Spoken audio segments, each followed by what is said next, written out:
మంచిది. మొట్టమొదటిగా ఈ ప్రాంతానికి మొదటిసారి ప్రభు ఇక్కడ తీసుకొచ్చారు ఆయన పని చేయటానికి. ఈ గనిగిపూడిలో మరి వాక్య పరిచర్య చేయటానికి ప్రభు ప్రథమగా అవకాశం ఇచ్చిన దేవునికి, కృప చూపించిన దేవునికి మొదటిగా ప్రభుకు స్తోత్రం కలుగునుగాక. Praise the Lord. హల్లెలూయా. అలాగనే మరి ప్రేమతో మరి ఇక్కడికి ఆహ్వానించినటువంటి అన్నను బట్టి మరి సహోదరిని బట్టి కూడా వందనాలు తెలియజేస్తున్నాం. తదుపరి మీ అందరికి కూడా ప్రభు అయిన యేసుక్రీస్తు వారి నామములో మీ అందరికీ హృదయపూర్వకమైన వందనాలు తెలియజేస్తున్నాం. అందరూ యాక్షన్ కానీ సౌండ్ వినపట్ల అది. హల్లెలూయా. మంచిది. దేవుని బిడ్డలమైన మనము మరి మాకంటే ముందలుగా వచ్చి దేవుని బిడ్డలు ఈ పరిచర్య అంతా చేశారు. వారిని బట్టి ప్రభుని స్తుతిస్తున్నాం. తర్వాత మరి ఈ సమయంలో మరి దేవుని వాక్యాన్ని మనం విందాం. ఈ రాత్రి ఒక వాక్య భాగాన్ని చదివించి వాక్యంలోకి వెళ్ళాలనుకుంటున్నాను. చూడండి, ఈరోజు ధ్యానాంశం కోసమై కీర్తనల గ్రంథము 107వ కీర్తన 9వ చరణాన్ని మనం చదువుకుందాం. 107వ కీర్తన 9వ వచనాన్ని శరణాన్ని మనం చదువుకుందాం. ఏలయనగా ఆశ కలిగిన ప్రాణమును ఆయన తృప్తిపరచి ఉన్నాడు. ఆకలి గొనిన వాని ప్రాణమును మేలుతో నింపి ఉన్నాడు. దేవునికి స్తోత్రం కలుగునుగాక. హల్లెలూయా. చూడండి, ఇక్కడ మనం గమనించినప్పుడు కీర్తనకారుడు అంటా ఉన్నాడు, ఆశ కలిగిన ప్రాణాన్ని ఆయన తృప్తి పరచి ఉన్నాడు. చెప్పాలి, మీరు అందరూ చెప్పాలి. ఆశ కలిగిన ప్రాణాన్ని ఆయన ఏం చేస్తాడు? తృప్తి పరచి ఉన్నాడు అని రాయబడింది అక్కడ. హల్లెలూయా. దేవుని బిడ్డలమైన మనము ఎందుకు ఈ మాటను అక్కడ పరిశుద్ధాత్మ దేవుడు దైవజనుడైనటువంటి ఈ కీర్తన ద్వారా రాయించాడు అంటే, మనము ఈ ప్రపంచములో ఆశ లేని వ్యక్తులంటూ ఎవరు ఉండరు. అర్థమవుతుంది మాటలో? ఆశ లేని వ్యక్తులంటూ ఎవరు కూడా ఉండరు. చిన్నోళ్ళకి కానీ పెద్దోళ్ళకి కానీ ప్రతి ఒక్కరికి కూడా ఆశలు అనేవి ఉంటాయి. అవును కదా? ఏముంటాయి? ఆశలు అనేవి ఉంటాయి. కొంచెం బేస్ తగ్గించునమ్మా. 4లో పెట్టండి బేసు. ఓకే, మంచిది. ఎవరికైనా కానీ ఆశలు అనేవి ఉంటాయి.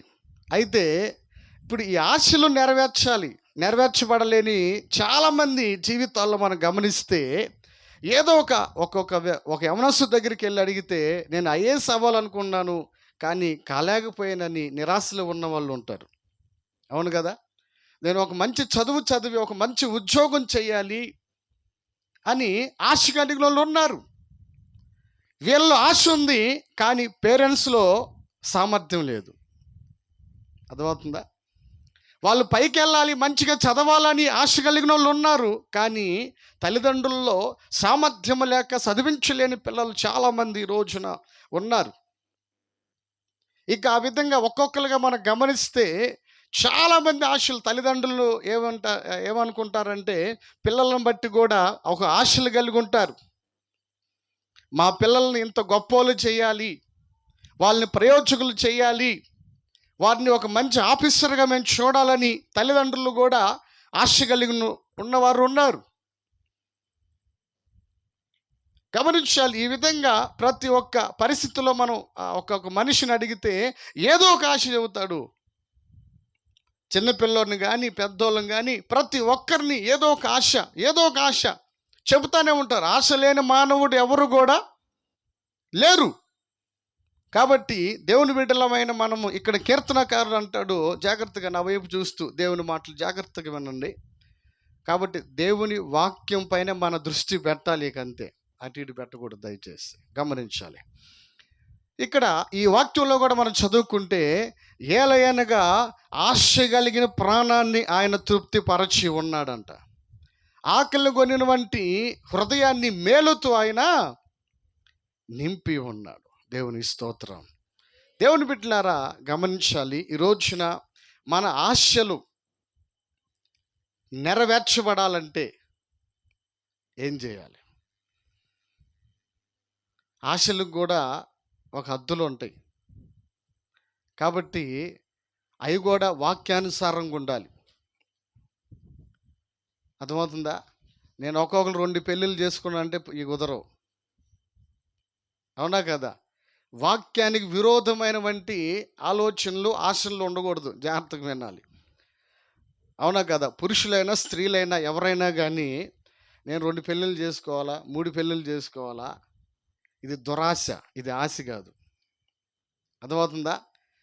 దురాశ కలిగిన వాళ్ళు, దురాశ ఏం చేసిద్దంట? దురాశ దుఃఖాన్ని దేవుని బిడ్డలమైన మనం గమనించాలి. దురాశ దుఃఖంలోనికి తీసుకెళ్ళిద్ది. ఈరోజున ఎటువంటి ఆలోచనలు నీకు ఉండాలంటే, ఎటువంటి ఆశలు నీలో ఉండాలంటే, దేవుని వాక్యం చెప్పేది ఏంటంటే, నీవు నీ కుటుంబం అంతా కూడా రక్షణ పొందాలని ఆశలు నీలో ఉండాలి. నీవు నీ కుటుంబం అంతా కూడా దేవునిలో ఎదగాలని, నీవు నీ కుటుంబం అంతా కూడా పవిత్రంగా బ్రతకాలని, నీవు నీ కుటుంబం అంతా కూడా దేవుని మార్గంలో నడవాలని, నీవు నీ కుటుంబం అంతా కూడా దేవునికి ఇష్టంగా బ్రతకాలని ఆశలు నీలో ఉండాలి. నేను నా కుటుంబం అంతా కూడా పరలోక రాజ్యము వెళ్ళాలి, పరిశుద్ధుడైన వంటి దేవుణ్ణి ఆరాధిస్తూ ఆ దేవదూతల సమూహములో చేరి ప్రభుని ఆరాధించాలి, ప్రభుని మహిమపరుస్తూ యుగయుగాలు ఆయనతో ఉండాలన్న ఆశలు నీలో ఉండాలే కానీ ఈ లోక సంబంధమైన ఆశలు కాదు మనకు ఉండాల్సింది. ఈరోజును గమనించాలి, నీకు ఏ ఆశలు ఉన్నాయి ఈరోజు నువ్వు ఒకసారి ఆలోచించాలి. నీ ఆశలు వాక్యానుసారమైనవేనా, వాక్యానికి విరోధంగా ఉన్నాయి? ఒకసారి ఈ రాత్రి మనం పరిశీలన చేసుకోవాలి. చూడండి, మీకు ఒక వ్యక్తిని జ్ఞాపకం చేసి రాత్రి సందేశాన్ని ముగింపుకు తీసుకొస్తాను. చూడండి, ఒక వ్యక్తిని గురించి మీకు జ్ఞాపకం చేస్తాను. మత్తయి సువార్త 8వ అధ్యాయంలోకి వెళ్దాం. మత్తయి రాసిన సువార్త 8వ అధ్యాయము మొదటి వచనం చదవండి. ఆయన ఆ కొండ మీద నుండి దిగి వచ్చినప్పుడు బహుజన సమూహములు ఆయనను వెంబడించును. ఇదిగో కుష్ఠరోగి వచ్చి ఆయనకు మ్రొక్కి, ప్రభువా, నీకిష్టమైతే నన్ను శుద్ధినిగా చేయగలవనెను. అందుకు ఆయన చెయ్యి చాపి వానిని ముట్టి, నాకిష్టమే, నీవు శుద్ధుడు కమ్మని చెప్పగా తక్షణమే వాని కుష్ఠి రోగము శుద్ధి ఆయను. దేవుని స్తోత్రం కలుగును గాక. Praise Lord. చూడండి, దేవుని దగ్గరికి ఒక కుష్ఠి రోగి వచ్చాడు. ఎవరొచ్చారు? కుష్ఠి రోగి వచ్చాడు. ఈ వ్యక్తికి తక్షణమే దేవుని సహాయము ఎలా అందింది? ఎలా ఆ వ్యక్తి మేలు పొందాడు? ఎలాగా ఆ వ్యక్తి ఆశ కలిగిన ప్రాణాన్ని దేవుడు తృప్తిపరిచాడు అని ఒక 3 కారణాలు చెప్తాను మీకు ఈ రాత్రి. Praise lord. 3 విషయాలు చెప్తా నేను. ఈ వ్యక్తికి హృదయము ఏ విధంగా తృప్తిపరచబడింది, మేలుతో ఆ వ్యక్తి ఏ విధముగా నింపబడ్డాడు, దేవుని దగ్గరకు వచ్చి తన ఆశను ఏ విధంగా నెరవేర్చబడిందో మీకు ఒక 3 విషయాలు మీద తీసుకొస్తాను. జాగ్రత్తగా వినండి, దయచేసి ప్రేమతో చెప్తా ఉన్నాను. దేవుని బిడ్డలారా గమనించాలి. యేసు ప్రభు వారు ఆయన మత్తయి సువార్త 5వ అధ్యాయములో కొండ మీద కూర్చొని జన సమూహములు ఆయన ఎద్దకు వస్తున్నప్పుడు నోరు తెరిచి ఈ విధంగా బోధించని రాయబడి ఉంది. ఈ 8వ అధ్యాయంలో మనం గమనిస్తే ఆయన కొండ దిగి వస్తున్నాడు. అంటే దాదాపు 5వ అధ్యాయము, 6వ అధ్యాయము, 7వ అధ్యాయం అంతా కూడా 3 అధ్యాయాల ప్రసంగం చేశాడు ఆయన సుదీర్ఘంగా ఆపకుండా. స్తోత్రం. కాబట్టి ఆయన పెద్ద ప్రసంగం చేశాడు. 3 అధ్యాయాలు ఆపకుండా వాక్యాన్ని బోధిస్తూనే ఉన్నారు. ఆయన దగ్గరకు వచ్చిన జన సమూహాలను చూసి ఆ ప్రసంగం ముగించుకొని ఆయన కొండ దిగి వస్తున్నాడు. ఎక్కడికి వస్తున్నాడు? ఆ కొండ దిగి వస్తున్నప్పుడు బహుజన సమూహములు ఆయన వెంబడిస్తున్నాయంట. అయితే అక్కడికి మాత్రము ఒక వ్యక్తి వచ్చాడు. ఎవరొచ్చారు? ఈ కుష్ఠరోగి వచ్చి ఆ వ్యక్తికున్నవంటి ఒక ఆశతో వచ్చాడు. ఆ ఆశ ఏమైపోయింది? నిరాశ అయిపోయిందా? నెరవేర్చబడిందా? చెప్పాలా? అందరూ చెప్పాలా? ఈ ఆశ నెరవేర్చబడిందా? నీరు గారిపోయిందా? నెరవేర్చబడింది. Praise the lord.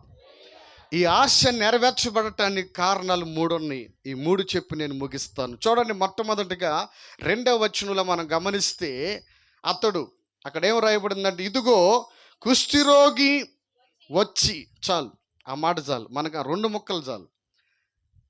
కుష్ఠరోగి వచ్చి ఏడకొచ్చాడు? యేసు ప్రభు దగ్గరికి వచ్చాడు. ఇప్పుడు నువ్వు ఏడకి వెళ్తున్నావు? మరి నువ్వు ఎక్కడికి వెళ్తున్నావు? నీ ఆశ నెరవేర్చబడాలంటే నీ ఆశ తీరే ప్లేసుకు నువ్వు రావాలి. నీ ఆశను నెరవేర్చే దేవుని సన్నిధికి నీవు రావాలి. Praise the Lord. గమనించాలి. కుష్ఠరోగి గురించి కొంచెం వివరించి నేను వాక్యంలోకి వెళ్తా. ఈ కుష్ఠరోగులు ఎక్కడుంటారంటే ఊరి వెలుపల ఏడో దూరాన్ని ఉంటారు.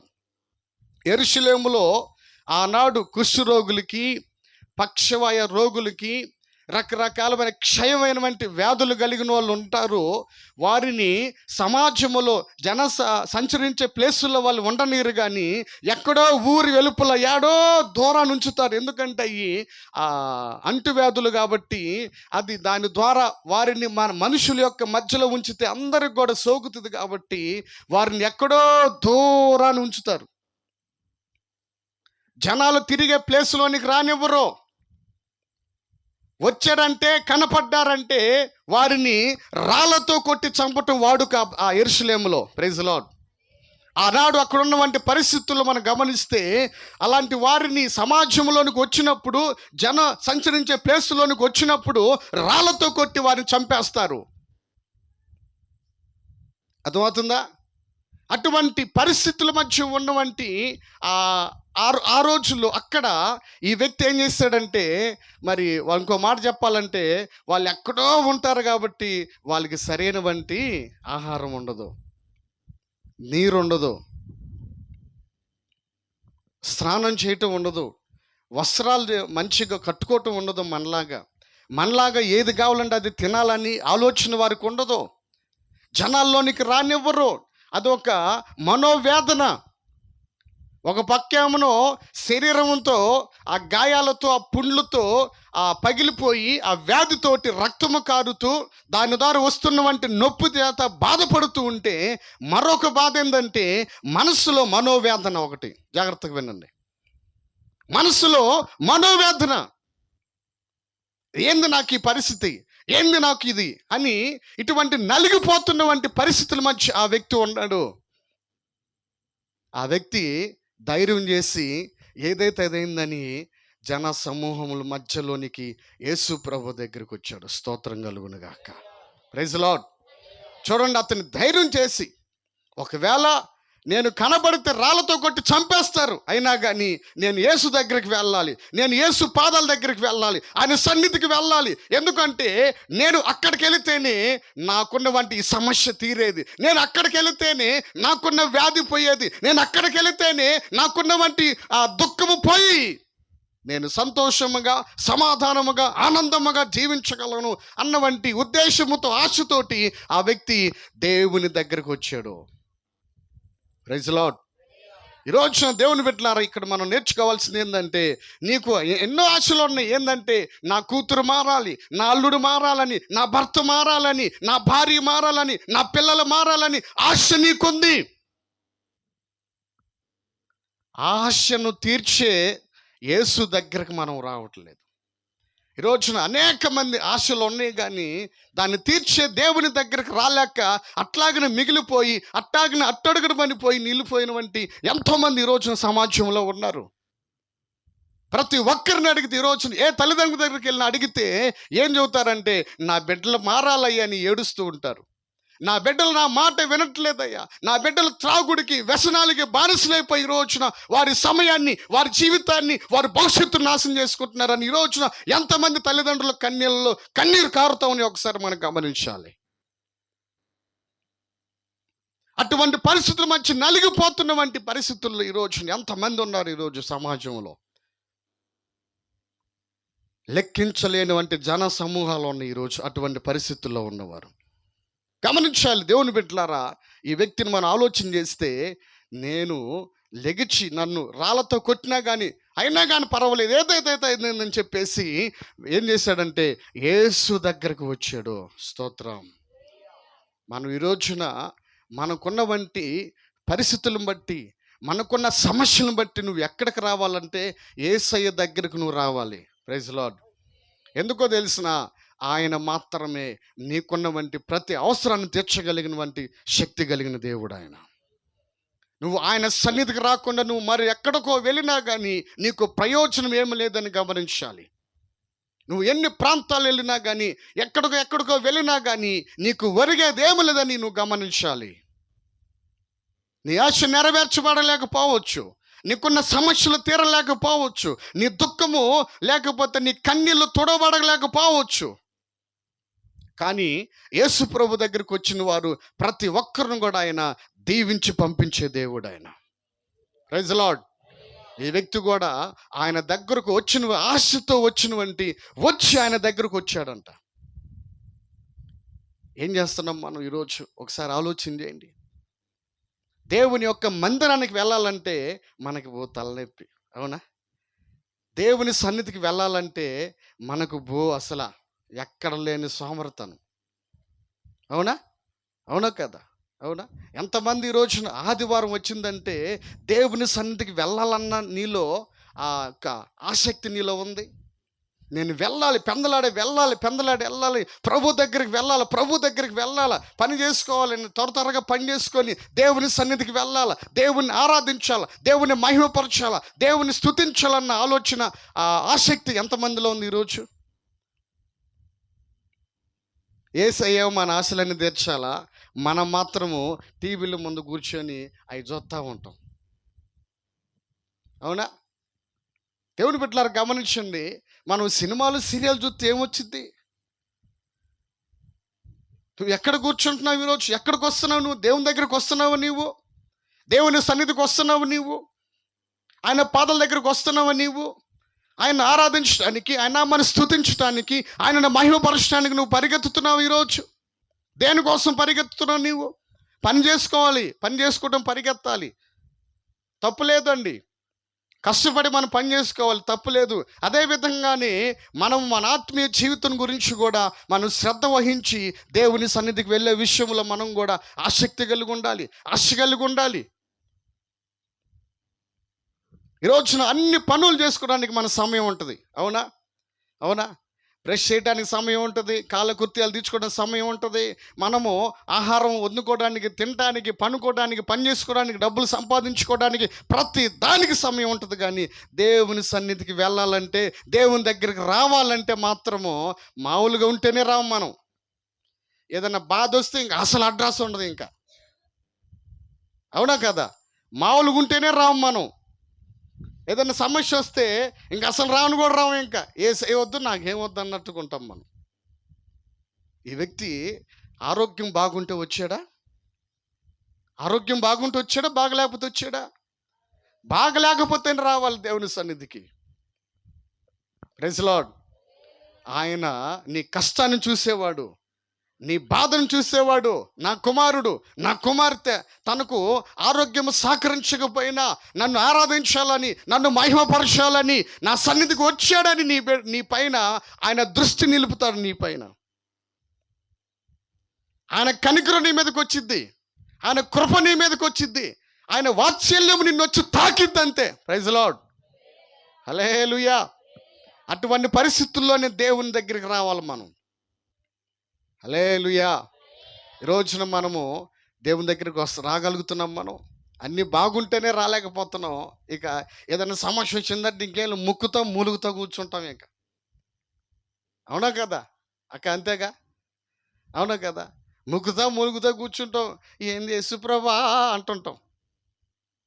అవునా కదా! దేవుని బిడ్డలారా గమనించాలి. ఈ వ్యక్తి తనకు ఆశ ఉంది. ఆశ ఉంది కాబట్టే దేవుని దగ్గరికొచ్చాడు డైరెక్ట్‌గా. వాళ్ళు ఏమన్నా అనుకోని, ఎవరు ఏమన్నా అనుకో ఈ రోజున మందిరానికి రా బాబు, మందిరానికి రామ్మా అంటే, నేనా? అప్పుడేనా? ఇంకా టైం ఉంది అని మొహమాటం పడుతుంటారు. సిగ్గుపడుతుంటారు. అవునా?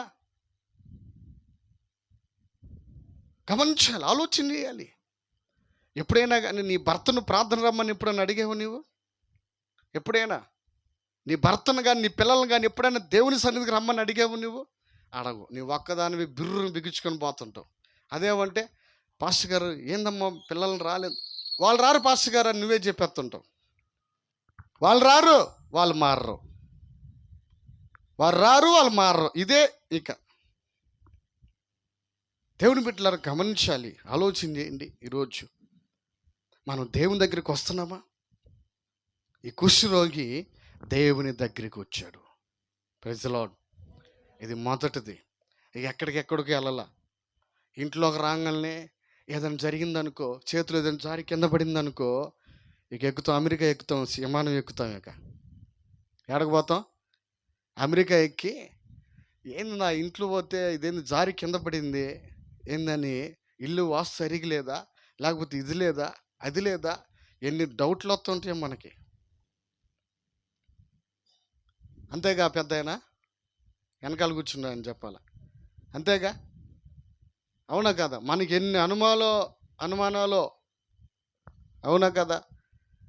మన వాస్తు సరిగా లేదు, ఇల్లు అట్లేదు, అది ఇటుంది, ఇది ఇటుంది. ఎన్ని డౌట్లు వస్తాయో మనకి. అవునా? ప్రపంచంలో ఎవ్వరికి రాని డౌట్లు వస్తుంటాయి మనకి. ఇంట్లో అమ్మ ఆ స్థలములో ఇంట్లో ఏముండదు, ఉన్నదంతా మన ఒంట్లో ఉంది. ఒంట్లో ఉన్నది మొత్తం పోతే మనకంతా మంచిగానే ఉంటుంది. స్తోత్రం కలుగును గాక. Praise lord.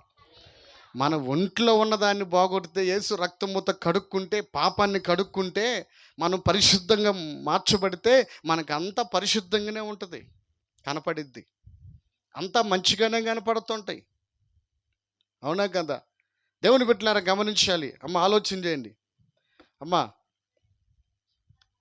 మీరు మాట్లాడుకునే సమయం కాదు ఇది. దేవుడు మాట్లాడే సమయం ఇది. గమనించాలి. ఆలోచన చేయండి. మనం అన్ని అనుమానాలు వస్తుంటాయి. అవునా కదా? జాగ్రత్తగా వినండి. మనము ఎక్కడికి వెళ్ళాల్సిన అవసరం లేదు. యేసయ్య దగ్గరికి రా. నీకు ఏ సమస్య ఉన్నా, నీకు ఏ బాధ ఉన్నా, నీకు ఎటువంటి పరిస్థితులు ఉన్నా కానీ, నీ కుటుంబంలో ఎంత ఇబ్బందులు ఉన్నా కానీ, నువ్వు డైరెక్ట్గా యేసయ్య దగ్గరికి రావాలి. మొట్టమొదటిగా ఏం చేయాలా? ఆయన సన్నిధికి రావాలి నీవు. లేకపోతే ఇంట్లోనే మోకరించి నువ్వు దేవుని పాదాల దగ్గరికి రావాలి. ఇది మొదటి పాయింట్. వచ్చిన తర్వాత ఆయన ఏం చేస్తున్నాడో చూడండి. ఆయనకు మ్రొక్కి అని రాయబడి ఉంది. ఏం చేశాడు? ఆయనకు మ్రొక్కి. మొక్కటం అంటే అర్థం ఏమిటి? మొక్కటం అంటే చెప్పాలా? మొక్కటం అంటే అమ్మా మొక్కటం అంటే ఆ పదానికి ఉన్నవంటి అర్థం చెప్పురా తల్లి. మొక్కటం అంటే మొక్కటం. నీకు ఏదైనా అవసరం వచ్చిందనుకో, ఎవరి దగ్గరికి వెళ్ళి చేతులు పట్టుకుని అయ్యా అయ్యా అయ్యా నువ్వే నాకు దిక్కు అంటుంటాం. అవునా? అవునా కదా? బతిలాడుకుంటాం. అయ్యా నువ్వు చేయాల్సిందే, సహాయం చేయాల్సిందని అని. దేవుని దగ్గరికి వచ్చి ఆ వ్యక్తి ఏం చేశాడంటే, వచ్చినోడు రెండోదిగా ఏం చేశాడంటే, దేవుని సన్నిధిలో మొక్కుతున్నాడు, ప్రార్థిస్తున్నాడు. ఏం చేస్తున్నాడు? ప్రార్థిస్తున్నాడు. ఏమని ప్రార్థిస్తున్నాడు? ఆయనకు మ్రొక్కి, ప్రభువా, మ్రొక్కటం అంటే నీవే నన్ను ఆదుకోవాలా, నీవే నాకు దిక్కు, నీవు తప్పక నాకు ఇంకెవరు లేరు, నీవే నాకున్న సమస్యను తీసేవాడివి, నీవే నా అవసరాన్ని తీర్చేది ప్రభువా అని చెప్పేసి ఆయన మీద ఆధారపడుతున్నాడు. ఏం చేస్తున్నాడు? ఆధారపడుతున్నాడు. ఈ రోజున మనం దేవుని మీద ఆధారపడుతున్నాం. అసలు దేవుని మీద ఆధారపడుతున్నామా? గమనించాలి. దేవుని మీద ఆధారపడుతున్నామా? మనకున్న వంటి ఏదో కాస్త డబ్బులను బట్టో, మనకున్న కాస్త ఏదన్నా వంటి కొంచెం వెలగలిగిన వంటి వాటిని బట్టో, లేకపోతే మనకు వెనకాల ఉన్న బ్యాక్గ్రౌండ్ని బట్టో, మనకున్నటువంటి వంశ బలాన్ని బట్టో, మనకున్న కుటుంబం ఆ యొక్క మందిని బట్టో, లేకపోతే మనకున్నవంటి ఉద్యోగాన్ని బట్టో మనము వాటి మీద ఆధారపడకూడదు. కానీ అవన్నీ కూడా ఒకసారి మనం వదిలిపెట్టిపోతాయి. అవునా? అవన్నీ కూడా ఒకరోజు మనం వదిలిపెట్టిపోతాయి. మనం ఆధారపడాల్సింది, మనం ఆశ్రయించాల్సింది యేసయ్యను ఆశ్రయించాలి. Praise Lord. మనం ఆయన మీద వైపు చూడాలి, మనం ఆయన మీద ఆధారపడాలి. మన యొక్క కన్ను దృష్టి అంతా కూడా, గురంతా కూడా ఆయన వైపే ఉండాలి. అందుకే పౌలు గారు అంటాడు హెబ్రీ పత్రిక 12వ అధ్యాయంలో, విశ్వాసమును కర్త దాన్ని కొనసాగిస్తున్న యేసు వైపు చూస్తూ మీ ముందు ఉంచబడినటువంటి పందెములో ఓపికతో పరిగెత్తాలని అక్కడ రాయబడి ఉంది. ఎలా వెళ్ళాలంట? ఓపికతో మనం పరిగెత్తాలి, ముందలకు వెళ్ళాలి. ఎవరి వైపు చూస్తూ? యేసు వైపు చూస్తూ నువ్వు ముందలకు వెళ్ళాలి. అంతేగాని ఎవరు లోకం వైపు చూస్తే నువ్వు ముందలకు వెళ్ళలేవు. ఎవరిని ఆశ్రయించి, ఎవరినో నువ్వు ఆధారపడి ఒకవేళ నీవు అవమానపరచబడినటువంటి సందర్భాలు ఉండవచ్చు నీ జీవితంలో. కానీ యేసుని ఆశ్రయిస్తే నువ్వు ఎప్పుడు కూడా అవమానపరచబడవు, నువ్వు ఎప్పుడు కూడా సంతోషంగానే ఉంటావు. Praise Lord. హల్లెలూయా. నీ తల ఎత్తుకొని నడిచేటట్టుగా దేవుడు చేస్తాడు. తల ఎత్తుకొని ఏ విధంగా సింహం, ఏ విధంగా నీతిమంతులు సింహంలాగా ఉంటారని దేవుని వాక్యంలో రాయబడి ఉందో, సింహం ధైర్యంగా ఉంటుంది. అలాగనే మనం కూడా ధైర్యంగా జీవించి దేవుడు కృపిస్తాడు ఆయన. Praise Lord. దేనికి కూడా నువ్వు భయపడ అవసరం లేకుండా, దేనికి కూడా నువ్వు చింతించాల్సిన పని లేకుండా, నువ్వు దేవునిగా ఆశ్రయిస్తే, నువ్వు దేవుని మీద ఆధారపడితే ఆయన నీకు తోడుగా ఉండి, నీకు నీడగా ఉండి, నీకు కృపా కోటగా ఉండి దేవుడు నీకు తన సమృద్ధిలోంచి నీకు సహాయాన్ని పంపిస్తాడు. Praise Lord. హల్లెలూయా. ఈరోజు మరి దేవుని మీద ఆధారపడుతున్నావు నీవు. ఈ వ్యక్తి ఆశ తీర్చబడటానికి రెండవ కారణం ఏంటంటే దేవుని మీద ఆధారపడ్డాడు, దేవుని వైపు చూశాడు. నీవే నాకు దిక్కు ప్రభు అని సాగిలిపడి ఆయన పాదాల మీద పడి మ్రొక్కాడు. నీవు తప్పక నన్ను ఆదుకోకపోతే నాకెవరు లేరయ్యా, నీవే నాకు సహాయకుడివి నాయనా అని చెప్పేసి దేవుని పాదాల మీద పడి మ్రొక్కి బ్రతిమలాడుకున్నాడు. Praise Lord. హల్లెలూయా. కాబట్టి మొదటిదేమో ఆ వ్యక్తి దేవుని దగ్గరికి వచ్చాడు, సన్నిధికి వచ్చాడు. రెండోది ఏం చేశాడు? ఆయన మీద ఆధారపడ్డాడు. ప్రార్థన ద్వారా ఆధారపడాలి ఆయన మీద. మీరు అనుకోవచ్చు, ఆనాడు యేసు ప్రభు ఉన్నాడు కాబట్టి ఆ కుష్ఠరోగి వెళ్ళి ఆయన పాదాల మీద పడి నాయనా అని మొక్కాడు. మరి ఇప్పుడు ఆయన లేడుగా, ఇప్పుడు మనం ఎట్ట చేయాలా అని వచ్చుకోవచ్చు, మీరు అనుకోవచ్చు. ఇప్పుడు ఎట్ట చేయాలి మరి? ఇప్పుడు ఆయన లేడు కదా, మన మధ్యన కనపడట్లేదు కదా, ఎట్లాగా అమ్మా? ఎట్లాగా చెప్పాలా? ప్రభు ఏమన్నాడు? ఇద్దరు ముగ్గురు ఎక్కడ నా నామములు కూడి ఉంటారో వారి మధ్యలో నేను ఉన్నాను అన్నాడు. Praise Lord. హల్లెలూయా. కాబట్టి నువ్వు ఎక్కడ మోకరించి నువ్వు ప్రార్థన చేసి దేవుడు అక్కడ నీకు తోడుగా ఉంటాడు. Praise Lord. హల్లెలూయా. కాబట్టి నువ్వు బస్సులో కూర్చొని ప్రార్థన చేసినా, లేకపోతే అనారోగ్యంతో ఉండి హాస్పిటల్లో ఉండి బెడ్ మీద ఉండి ప్రార్థన చేసినా, నువ్వు ఎక్కడ ప్రార్థన చేసినా కానీ అక్కడ నీతో వచ్చే దేవుడు ఆయన, నీకు తోడుగా ఉండేవాడు ఆయన. ఆయన చేయి పట్టి నిన్ను తాకి లేవనెత్తే దేవుడు ఆయన. నీ ప్రతి స్థలంలో నీకు తోడుగా ఉండి నిన్ను నడిపించే దేవుడు ఆయన. కాబట్టి నువ్వేం చేయాలంటే దేవుని మీద నువ్వు ఆధారపడాలి. ఇంకెవరి మీద కూడా నువ్వు ఆధారపడేవంటే నువ్వు ఫెయిల్ అయిపోతావు. నీ దృష్టి అంతా, నీ మనసు అంతా, నీ ఆలోచన అంతా కూడా దేవుని మీదే ఉండాలి. నీకు ఏ సమస్య వచ్చినా కానీ నాకు నా తండ్రి ఉన్నాడు పరలోకంలో అని వంటి ఒక ధైర్యము, ఒక నిశ్చయత నీ హృదయంలో ఉండాలి. Praise Lord. హల్లెలూయా. అర్థమవుతున్నాయి నా మాటలు? చెవిటోడి ముందు శంఖ ఊదినట్టుందా అమ్మ? అర్థమవుతున్నాయా? ఒక చరణం పాడదామా?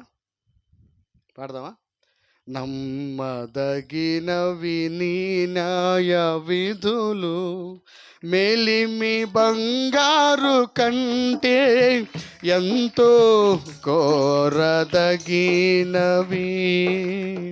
నమ్మదగినవి నీ న్యాయ విధులు, మేలిమి బంగారు కంటే ఎంతో నీ ధర్మాసనము నా హృదయములో స్థాపించబడి ఉన్నది. పరిశుద్ధాత్మునిచే నీ ధర్మాసనము పాడాలి గట్టిగా.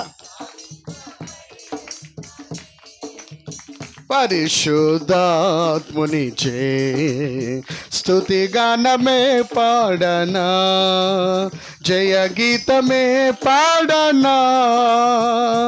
నా ఆధారమయ్యున్న యేసయ్యా నీకు కృతజ్ఞుడనై జీవితమంతయు సాక్షినయ్యుందును.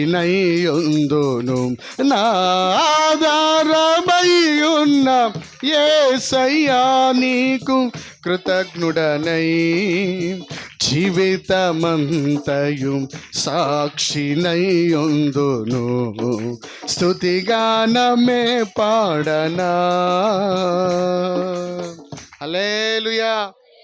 దేవుని స్తోత్రం చెబుదాం గట్టిగా. పరలోకం వినపడొద్దు.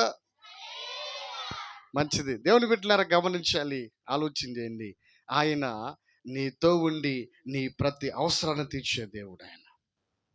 నువ్వు ఆయన మీద కానీ ఆధారపడినట్లయితే ప్రతి చిన్న విషయమైనా పెద్ద విషయమైనా ప్రతి విషయంలో కూడా నీవు ఆయన మీద నువ్వు ఆధారపడాలి. ఆయన నాకున్నాడు, నా తండ్రి ఉన్నాడు, నా దేవుడు ఉన్నాడు, నా కోసం ప్రాణం పెట్టి నా కోసము సమాధి చేయబడి తిరిగి లేచిన గొప్ప దేవుడు నాకున్నాడు.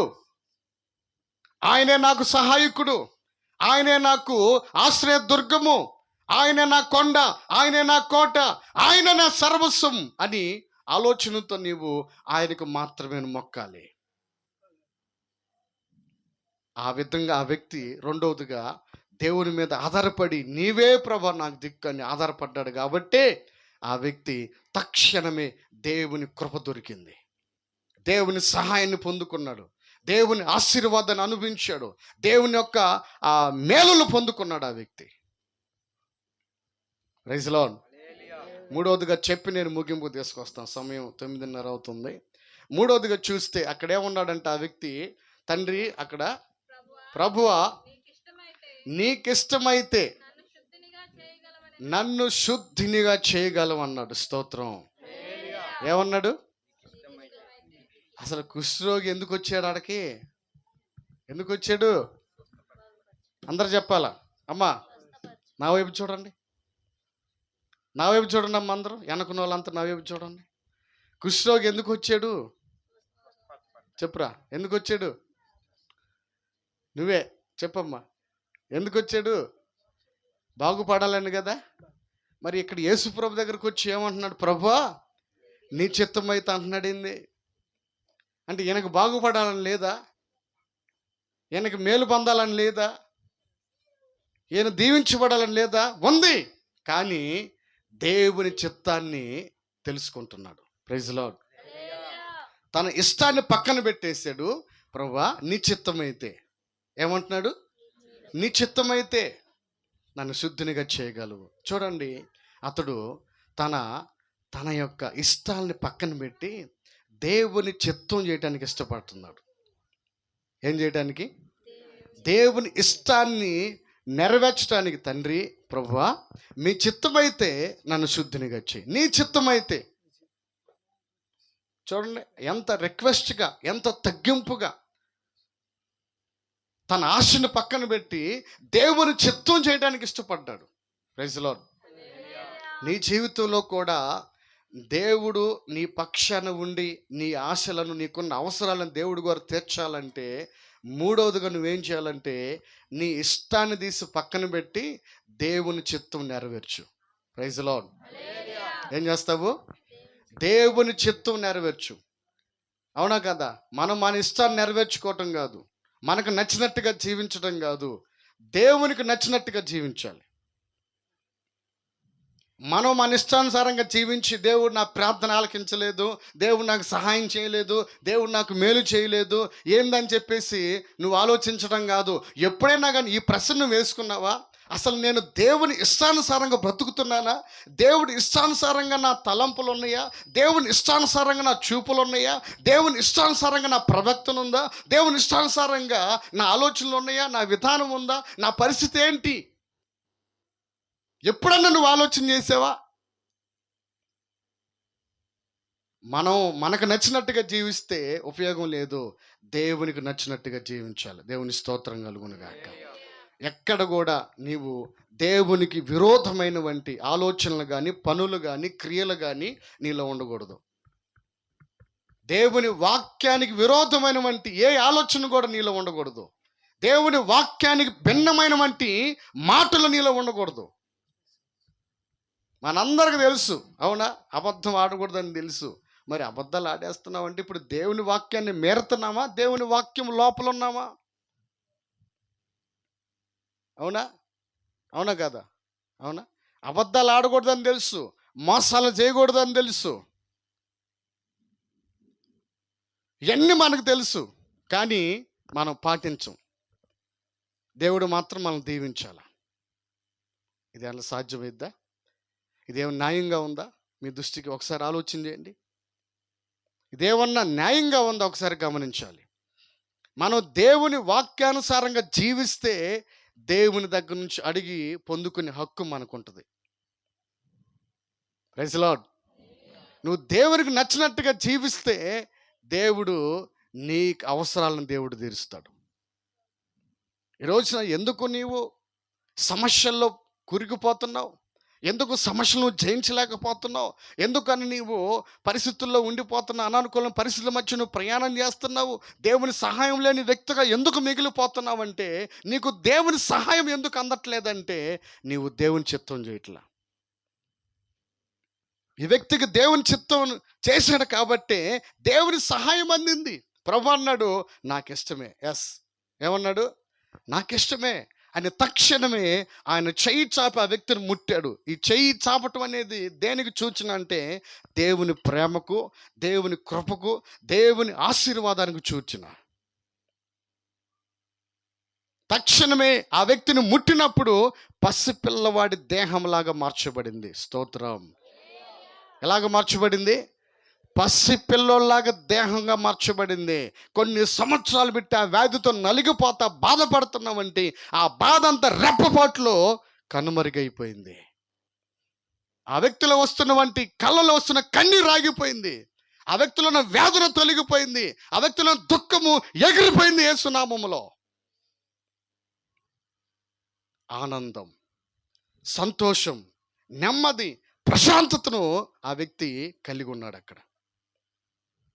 Praise Lord. ఆ రోజున ఆ వ్యక్తి బహుశా ఎంత, ఇప్పుడు మనం అదే ఒక కళ్ళ ముందు మనం చూద్దాం. ఆ రోజు ఆ దృశ్యాన్ని మన కళ్ళ ముందు పెట్టుకొని చూస్తే ఆ వ్యక్తి గంతులేసి ఉంటాడు. స్తోత్రం. ఏం చేసి ఉంటాడు?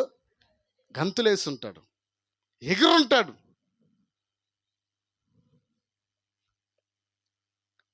గమనించాలి దేవుని బిడ్డలారు. ఎందుకంటే మూడవదిగా దేవుని ఇష్టమే నా ఇష్టం. నా ఇష్టం ఏం లేదండి. నా ఇష్టం ఏం లేదు. దేవుని చిత్తమే నా చిత్తం. అందుకే యేసుప్రభువు వారు ఆయన ఆఖరి రాత్రి అప్పగించబడుతున్నప్పుడు అన్నాడు, తండ్రి ఈ గిన్నెని నీ చిత్తమైతే నా ఎదురు నుంచి తొలగించు, అయినా కానీ నీ చిత్తమే నెరవేర్చని ప్రార్థన చేశాడు. మనం ప్రతి విషయంలో జాగ్రత్తగా వినండి. మనం చేసే ప్రతిది కూడా దేవునికి ఇష్టమైందా కాదా అని మనం గమనించాలి. అర్థమవుతుందా? దేవుని వాక్యానుసారంగా మనం నడుస్తున్నామా? దేవుని వాక్యానుసారంగా మనం జీవిస్తున్నామా? మనం చేసే పని కూడా దేవుని వాక్యానుసారమైన పనేనా, ప్రయాణమేనా అని ఎప్పుడు కూడా మనం గమనిస్తూ ముందరికి వెళ్తూ ఉండాలి. దేవుని వాక్యానికి విరోధమైనటువంటి ఏ పని అయినా, ఏ మనిషి అయినా నిలబడ్డు. జాగ్రత్తగా గుర్తుపెట్టుకోండి. మనం వర్ధిల్లలేం, మనం దీవించబడలేం, మనం మన కుటుంబంతో కూడా ఆనందముగా ఆశీర్వాదం పొంది, రక్షణ పొంది, చక్కగా దేవునిలో ఎదుగుతూ, ఆయన ఆరాధిస్తూ, ఆయన బిడ్డలుగా ఆయన కృపలో వర్ధిల్లుతూ ఉండాలంటే మనము దేవుని చిత్తం చేయాలి. మూడవదిగా, ప్రైజ్ లార్డ్, హల్లెలూయా. కాబట్టి దేవుని బిడ్డలారా, ఈ రోజున మనము మన ఆలోచనలు మన మీద మన యొక్క మన మీద మనమే పెత్తనంగా ఉండకూడదు. మన మీద మన ప్రభు అధికారిగా మన మీద ఉండాలి. ఆయన మనల్ని నడిపించాలి, రాజుగా మనలో ఉండాలి. ఆయన మన హృదయానికి రథసారథిగా ఉండాలి ఆయన. Praise Lord. కాబట్టి నా దేహం అంటే నా ఇష్టము, నా నోరు నా ఇష్టము, నా జీవితం నా ఇష్టం అంటే దేవుడు కూడా నీకు నచ్చిన కాడికే పంపిస్తాడు. ఆయనకు నచ్చిన కాడ నిన్ను ఉంచడో, అర్థమవుతుందా? ఆయనకు నచ్చినట్టుగా ఉంటే ఆయన నచ్చిన చోట నువ్వు ఉంటావు. లేదండి నా ఇష్టం అండి, నేను నా ఇష్టానుసారంగా జీవిస్తానంటే దేవుడేమండు, ఓకే అంటాడు. దాని ద్వారా వచ్చే ప్రతిఫలం కూడా నీ వెంటే ఉంటుందని గుర్తుపెట్టుకోవాలి. నిత్య నరకాగ్నిగుండం. అందుకే ప్రభు అన్నాడు, ప్రభా అనేవాడు పరలోకం వాడు, కానీ ఎవడైతే పరలోకంలో ఉన్న నా తండ్రి చిత్తాన్ని భూమి మీద నెరవేరుస్తాడో వాడే పరలోక రాజ్యంలో ఉంటాడు. ప్రైజ్ లార్డ్, హల్లెలూయా. కాబట్టి దేవుని వాక్యమే ఎలాగుందో అలాగ జీవించుకుంటూ మనం వెళ్ళిపోతూ ఉంటే అదే దేవుని చిత్తం నెరవేర్చడం. Praise Lord. కాబట్టి దేవుని బిడ్డలమైన మనము, ఈ కుష్ఠరోగి ఆశతో వచ్చాడు. మొట్టమొదటిగా దేవుని దగ్గరికి వచ్చాడు. రెండవదిగా ఏం చేశాడు? మొక్కాడు, ప్రార్థించాడు, దేవుని మీద ఆధారపడ్డాడు. మూడవదిగా దేవుని చిత్తాన్ని చేయడానికి ఇష్టపడ్డాడు. స్తోత్రం. అందుకే దేవునికి నచ్చింది ఆ వ్యక్తి జీవితం. ఆ వ్యక్తిలో ఉన్నటువంటి మంచి లక్షణాలు నచ్చినాయి కాబట్టే తక్షణమే దేవుని సహాయాన్ని పంపించి దేవుడు ఆ వ్యక్తిని బాగు చేశాడు. ప్రైజ్ లార్డ్, హల్లెలూయా.